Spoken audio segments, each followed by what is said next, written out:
ये प्यारे विद्यार्थियों, आपको होली की बड़ी उमंग है। सबसे पहले तो मैं आपको ये बताता हूँ कि होली का जो दिन होगा उसी पे आप होली खेलेंगे। इससे पहले यहाँ कोई होली नहीं खेलेगा, ठीक है? देखिए, मैं होली से क्यों डरता हूँ। होली इंसान ही मनाते हैं ना। होली इंसान मनाते हैं, जानवर इंसान मनाते हैं। तो देखिए, मैं आपको एक इंसान की बात बताता हूँ। वैसे तो प्रहलाद भगत भी था इंसान, जिसने विजय पाई थी होलिका पर, और जिसके उपलक्ष्य में ये होली मनाई जाती है। और एक ऐसे इंसान की बात बताता हूँ जैसे हम जैसे ही और तुम जैसे इंसान हैं। देखिए, एक राम बाबू का हाथी था, और वो हाथी बहुत अच्छे काम करता था। उसने कभी जीवन में गलत काम नहीं किए। अब वो हाथी मर गया। अब जब हाथी मर गया तो मरने के पश्चात भाई यमदूत उसे यम के द्वार पे ले गए। उसने कहा कि ठीक है, इसका लेखा जोखा पेश करिएगा, क्या किया इस हाथी ने। अब उसने देखा तो हाथी ने कोई गलत काम नहीं कर रखा था। वो कहने लगे कि भाई तुम्हारे तो काम बहुत अच्छे हैं, तुमने कोई गलत काम नहीं किया। चलिए, अपनी कोई अंतिम इच्छा बताओ, तुम्हारी क्या इच्छा है, हम तुम्हारी इच्छा को पूर्ण करेंगे। तुम्हें इंसान बना दें। हाथी बोला, हे प्रभु, मुझे इंसान मत बनाओ। अरे भाई क्यों? इंसान तो बहुत अच्छा बुद्धिमान होता है। तो हाथी बना दें। यूं कह जी, हाथी बना दो, चाहे गिदड़ा बना दो, चाहे कबूतर बना दो, चाहे मोर बना दो, चाहे गाय या भैंस बना दो। बस एक काम कर दो यदि तुम करना चाहते हो। कि भाई क्या? कि मुझे आदमी के बंधन से मुक्त कर दो। मैं आदमी के बंधन में नहीं रहना चाहिए। उसने कहा, भाई ये क्या बात है? आदमी तो बहुत अच्छा इंसान है, और देखो यहाँ कितने आदमी हैं, सबका सब कहना मानते हैं। तो वो हाथी कहने लगा, जिसको गजराज कहते हैं, कि यमराज जी, ये मरे हुए आदमी है, उनकी आत्माएं, किसी जिंदे आदमी को लेके आओ और तब तुम्हें पता लग जाएगा कि मैं क्यों मना कर रहा हूं इंसान के बंधन में ना बंधूं। उन्होंने कहा, भाई इसकी इच्छा पूरी करो, इसने कोई गलत काम नहीं किया। उसने देखा, ठीक है, कोई बात नहीं, इसके मालिक को ही लेके आओ। तो किसका हाथी था वो? राम बाबू का। उन्होंने कहा, ठीक है, राम बाबू को लेके आओ। अब वो चले वहां से यम के दूत। अब राम बाबू हुक्का पी रहा था। उन्होंने कह रहे, हुक्का पी रहा, अरे टाइम है ना, मरे तो अभी है ही ना, यो ले जाना है जिंदा।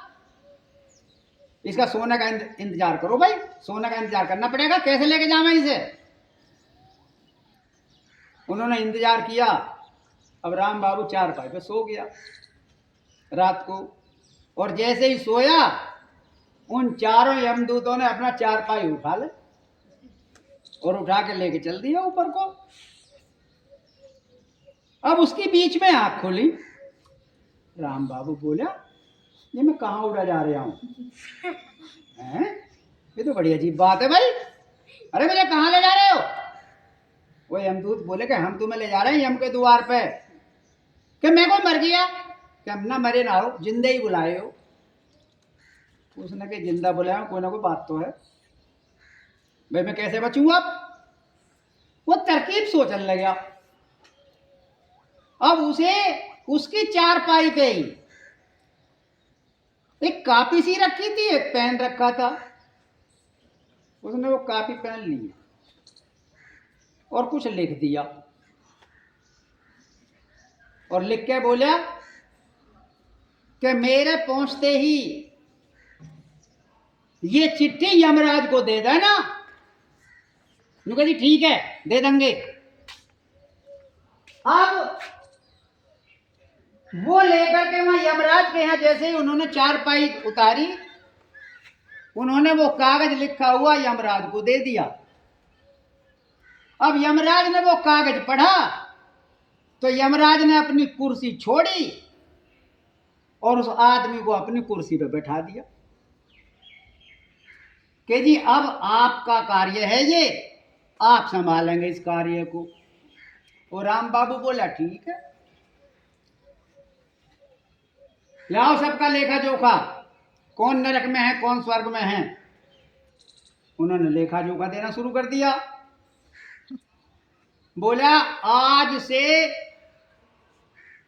नरक में कोई नहीं रहेगा, सब स्वर्ग में रहेंगे। अब नरक में से सब आदमी स्वर्ग में आ गए। अब स्वर्ग में तो जगह ना, अब नरक में पड़ गया ताला, नरक में कोई नहीं। वो कहने लगे ये अजीब व्यवस्था है, यो भला कुर्सी पे बैठे हैं यहाँ सिंहासन पे, नरक में जा ही न रहा कोई, सब सीधे स्वर्ग में आ रहे हैं। और स्वर्ग में सब ये चर्चा करने लगे कि भाई सिंहासन पे यो ही बैठा रहना चाहिए राम बाबू, किसी चीज की कमी है ही ना, नरक में कोई जाएगा ही नहीं।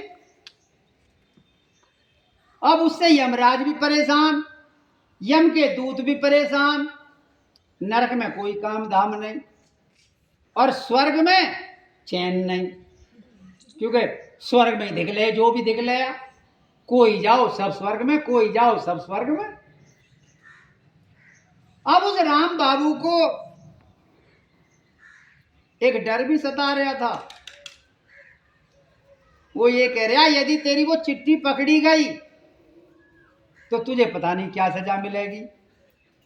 उधर वो यमराज उस हाथी से कहने लगा, भाई गजराज कि हाँ जी, कि हम तो इस आदमी से बड़े परेशान हैं, कि तुम ही तो कह रहे आदमी तो बहुत अच्छा होता है, अब तुम परिणाम देखो और रहने दो महीने 2 महीने व्यवस्था। वो बोले महीने 2 महीने में तो सारा काम हो जाएगा बढ़िया, ऐसा ना हो कि धरती पे ही ना जावे, सबके सब यहीं आ जावे। वो कहने लगा यमराज के भाई अब इससे कैसे पीछा भी छूटेगा, कि जी मैं पीछा छुड़ाना जानता नहीं हूं, बस मैं इतना जानता हूं कि इंसान जो है ना वो बहुत शातिर होता है, ये कहीं भी अपनी बुद्धि का कुछ भी इस्तेमाल कर लेता है। मैं इसीलिए इससे मुक्ति चाहता हूं, इंसान के बंधन में नहीं रहना चाहता। अब विष्णु भगवान को पता लग गया, क्योंकि वो तो भाई थे ही, वो देख रहे थे कि क्या घटना घट रही है। अब वो आए, अब आते ही वो राम बाबू ने कहा तो विष्णु भगवान आ गए, राय अपना सिंहासन छोड़ के और नीचे बैठ गया। बोला जी मैं तो आपकी इंतजार कर रहा, आप आ जावे, अपनी व्यवस्था संभालो जी, मुझसे ना संभाल रहे व्यवस्था, और जो गलती हो गई हो माफी दे दो।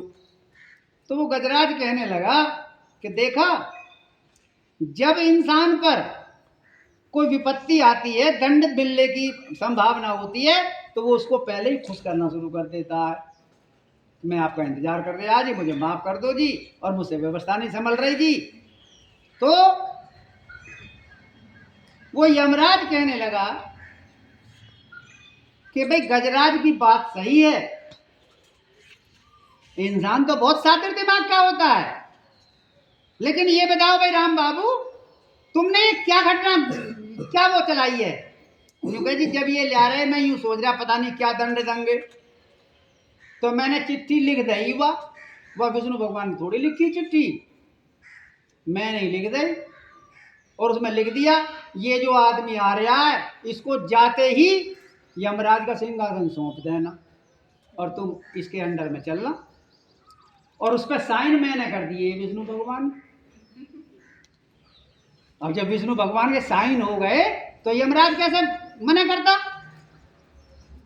तो वो कहने लगा यमराज कि भाई तुम सही कह रहे हो, इंसान के ऊपर यदि बंदिश ना हो तो भगवान को भी मूंद ले, कहीं दिखाई देगा ना भगवान, तो न्यू कह देंगे यही कटघरे में बंद रहे, जहां मैं कहूं वहीं जाइए। तो यमराज गजराज की बात से सहमत हुए। अब देखिए होली आ रही है, तो होली में आप प्रहलाद भगत बनिए। प्रहलाद भगत बनने का मतलब ये नहीं कि राम राम राम राम रटते ही रहो, कुछ काम ही ना करो। वो पहला जमाना और था, अब जमाना और है। काम करते करते राम राम रटो। और जिस प्रकार से कुम्हारी के वो अवयव के से बिल्ली के बच्चे बच गए थे और अवा सारा पक गया था, इसी प्रकार से यदि आप मेहनत करेंगे तो मेहनत करते करते आपको फल जरूर मिल जाएगा, आपके कष्ट सारे दूर हो जाएंगे। आप होली मनाइए, खूब बढ़िया मनाइए, लेकिन लड़ाई झगड़ा नहीं, भाईचारे का त्योहार है, भाईचारे की तरह मनाइए। इसी के साथ जय हिंद, जय भारत।